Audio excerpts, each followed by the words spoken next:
ഷെനം Pearson CPM കണ്ടെത്തിയിരിക്കുന്ന കാരണങ്ങൾ താങ്കൾക്ക് ദഹിക്കുന്നതാണ്. ഒന്ന്, സർക്കാരിന്റെ കാര്യങ്ങൾ പറയുന്നുണ്ട്. പോലീസ് അടക്കമുള്ള എല്ലാ കാര്യങ്ങൾ സംബന്ധിച്ചും പരിശോധന നടത്തും. സർക്കാരിന്റെ മുൻഗണനാക്രമം നിശ്ചയിക്കും. ആനുകൂല്യങ്ങൾ കിട്ടിക്കൊണ്ടിരുന്ന ആളുകൾക്ക് കിട്ടാതിരുന്നത് പ്രതിഫലിച്ചിട്ടുണ്ട് എന്ന് അവർ വിലയിരുത്തുന്നു. ഒപ്പം ഇതര കാരണങ്ങളായി കോൺഗ്രസ് ആണ് കേന്ദ്രത്തിൽ സർക്കാർ രൂപീകരിക്കാൻ സാധ്യതയുള്ള പാർട്ടി എന്നുള്ള നിലയിലാണ് CPM-ൽ നിന്ന് വിഭിന്നമായി അവർക്ക് വോട്ട് കിട്ടിയത് എന്നും മുസ്ലിം സംഘടനകളുടെ പിന്തുണ, SDPI, ജമാഅത്തെ ഇസ്ലാമി പോലെയുള്ള സംഘടനകളുടെ പിന്തുണ ആ തരത്തിലുള്ള വലിയ വിജയത്തിൽ നിർണായകമായി എന്നുള്ളതും SNDP യോഗം സംഘടന വഴി തന്നെ വോട്ടുകൾ BJP-യിലേക്ക് പോയി എന്നുള്ളതും ക്രൈസ്തവ വിഭാഗത്തിൽ നിന്ന് വോട്ടുകൾ ചോർന്ന് BJP-ക്ക് അനുകൂലമായി മാറി എന്നുള്ളതും താങ്കൾ യോജിക്കുന്ന കാര്യങ്ങളാണോ?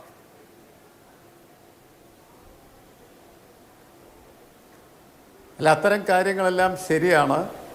അത്തരം കാര്യങ്ങൾ ശരി എന്ന് പറയുമ്പോൾ അത് ഒരു വശം മാത്രമാണ് എന്ന് നമ്മൾ മനസ്സിലാക്കേണ്ടതാണ്. CPM എന്തുകൊണ്ടാണ് ജനവിരുദ്ധമായിട്ടുള്ള ഘട്ടങ്ങളിലേക്ക് പോകുന്നത്, അല്ലെങ്കിൽ ജനങ്ങൾക്ക് സ്വീകാര്യമല്ലാത്ത പാർട്ടിയായിട്ട് മാറിത്തീരുന്നത് എന്ന് പരിശോധിക്കുന്നത് CPM-ൻ്റെ പ്രവർത്തനങ്ങൾ വെച്ചുകൊണ്ടാണ്. ക്രൈസ്തവർ BJP-യുടെ കൂടെ പോകുന്നതിന് അവർക്ക് അവരുടേതായിട്ടുള്ള കാരണങ്ങളുണ്ടാകും. വെള്ളാപ്പള്ളി നടേശൻ BJP-യിലേക്ക് പോകാനും അദ്ദേഹത്തിൻ്റെ മകനെ അങ്ങോട്ട് ആനയിക്കാനും BDJS എന്ന് പറയുന്ന സംഘടന ഉണ്ടാക്കാനും അവരുടേതായിട്ടുള്ള താല്പര്യങ്ങളുണ്ട്. അതൊന്നും CPM-മായി ബന്ധപ്പെട്ട കാര്യങ്ങളല്ല. അതേപോലെ തന്നെ SDPI, അതേപോലെ ജമാഅത്തെ ഇസ്ലാമി, അവരൊക്കെ അവരുടെ ഐഡൻറ്റിറ്റി പൊളിറ്റിക്സുമായിട്ട് അവർക്ക് താല്പര്യമുള്ള കാര്യങ്ങൾ ചെയ്യും. അതുകൊണ്ട് CPM എന്തിന് തോൽക്കണം? CPM തോൽക്കുന്നത് CPM-ൻ്റെ പ്രവർത്തനങ്ങളുടെ അടിസ്ഥാനത്തിലാണ്. അതാണ് യഥാർത്ഥത്തിൽ CPM വിലയിരുത്തുന്നതിൽ വരുത്തിയിരിക്കുന്ന പാളിച്ച എന്നാണ് ഞാൻ മനസ്സിലാക്കുന്നത്.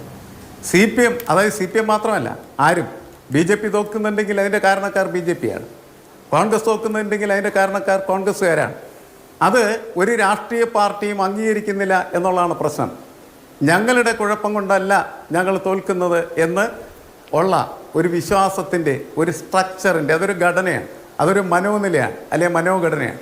ആ മനോഘടനയുടെ അടിസ്ഥാനത്തിൽ തെരഞ്ഞെടുപ്പ് വിഷയങ്ങൾ നടത്തുമ്പോഴാണ് മറ്റുള്ളവരുടെ മേൽ കാരണങ്ങൾ ചാരുകയും ആ കാരണത്തിൻ്റെ പേരിലാണ് തങ്ങൾക്കിതെല്ലാം സംഭവിച്ചത്, തങ്ങൾക്ക് പരാജയം ഏറ്റുവാങ്ങേണ്ടി വന്നത് എന്ന് വിലയിരുത്തപ്പെടുകയും ചെയ്യുന്നത്.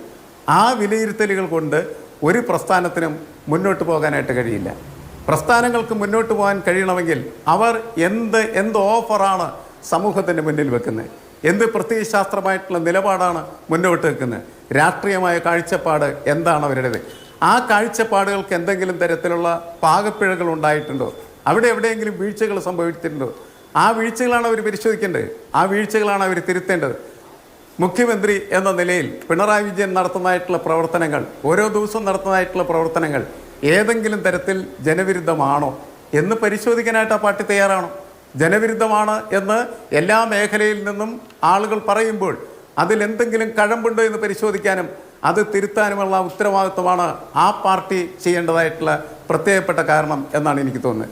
അതോടൊപ്പം തന്നെയാണ് ആ പാർട്ടി നിലകൊള്ളുന്നത് ഏത് വിഭാഗത്തിന് വേണ്ടിയിട്ടാണ്?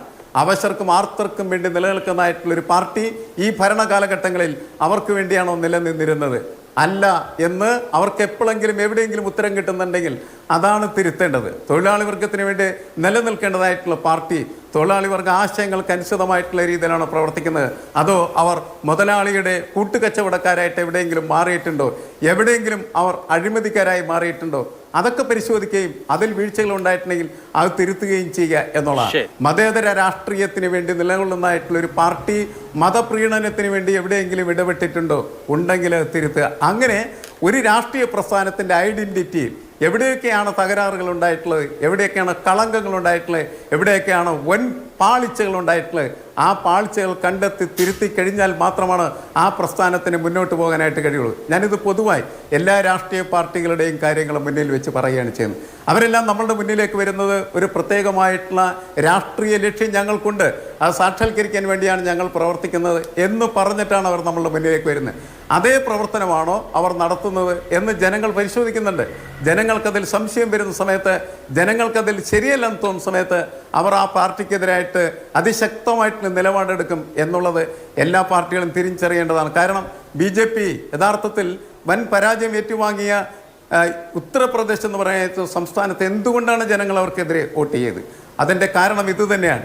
അവരുടെ ഐഡന്റിറ്റിക്ക് വിരുദ്ധമായിട്ടുള്ള രീതിയിൽ അവർ പ്രവർത്തിച്ചു എന്ന് അതിൻ്റെ അണികൾക്ക് തോന്നുകയും അണികൾക്ക് അവരുടെ പ്രശ്നങ്ങൾ പരിഹരിക്കാനായിട്ടുള്ള പാർട്ടിയല്ല എന്ന് അതിനെ ബോധ്യപ്പെടുത്തുകയും ചെയ്യുന്ന സമയത്താണ് അവരെതിരെ തിരിയുന്നത്.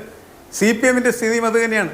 സി പി എം എന്ന് പറയുന്നതായിട്ടുള്ള പാർട്ടി പ്രവർത്തിക്കേണ്ടത് എന്തിനു വേണ്ടിയിട്ടാണ്, ആർക്ക് വേണ്ടിയാണ് അത് നിലകൊണ്ടിരുന്നത്? അതിനനുസരിച്ച് പ്രവർത്തിക്കുമ്പോൾ മാത്രമാണ് അതിൻ്റെ അണികളെങ്ങും പോകാതിരിക്കുകയുള്ളൂ. അതിൻ്റെ അണികൾ പോകുന്നതിൻ്റെ കാരണങ്ങളാണ് അവരെ അന്വേഷിക്കേണ്ടത്. ഈഴവർ പോയോ, മുസ്ലിങ്ങൾ പോയോ, ക്രിസ്ത്യാനികൾ പോയോ, മറ്റാരെങ്കിലും പോയോ എന്ന് പറയുന്ന ചർച്ച തന്നെ വളരെ അപ്രസക്തമായിട്ടുള്ള കാര്യമാണ്. ആ ചർച്ചകളെല്ലാം തന്നെ ഈ രാജ്യത്ത് നിലനിൽക്കുന്ന എല്ലാ രാഷ്ട്രീയ പാർട്ടികളും നടത്തിക്കൊണ്ടിരിക്കുന്നതായിട്ടുള്ള മതപ്രീണനത്തിൻ്റെയും മതരാഷ്ട്രീയത്തിൻ്റെയും അടിത്തറയിൽ നിന്നുകൊണ്ടുള്ള ചർച്ചയാണ്. ഇത് സി പി എമ്മിനെ ഒരു വേറിട്ട പ്രസ്ഥാനമായി മാറ്റുന്നില്ല എന്നുള്ളവർ കാണേണ്ടതാണ്. ബി ജെ പി പച്ചക്ക് പറയുന്നതായിട്ടുള്ള മതരാഷ്ട്രീയം സി പി എം ഒളിച്ചു കിടത്തുന്നു എന്ന് മാത്രമേ ഉള്ളൂ.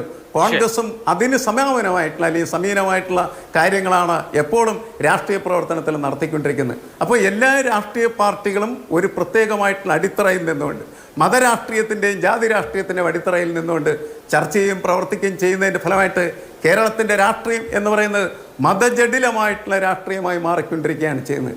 അതിൽ മുഖ്യമായിട്ടുള്ള പങ്കാളിയായിട്ട് സി പി എം മാറുന്നതാണ് ആത്യന്തികമായിട്ട് ഈ തിരഞ്ഞെടുപ്പിലും അതേപോലെ തന്നെ ഇനി വരാൻ പോകുന്ന കാലത്തും ആ പാർട്ടി നേരിടുന്നതായിട്ടുള്ള ഏറ്റവും വലിയ ദൗർബല്യം എന്നാണ് എനിക്ക് തോന്നുന്നത്. അതാണ് തിരുത്തേണ്ടത്. ആ തിരുത്താൻ അതിൻ്റെ ഭാഗത്ത് നിന്നിരിക്കുന്ന വീഴ്ചകളാണ് തിരുത്തപ്പെടേണ്ടത്. മറ്റു പാർട്ടികളുമായിട്ട് ഒരു കാരണവശാലും അതിനെ കമ്പയർ ചെയ്യേണ്ട കാര്യമില്ല എന്നാണ് എനിക്ക് തോന്നുന്നത്. ശരി.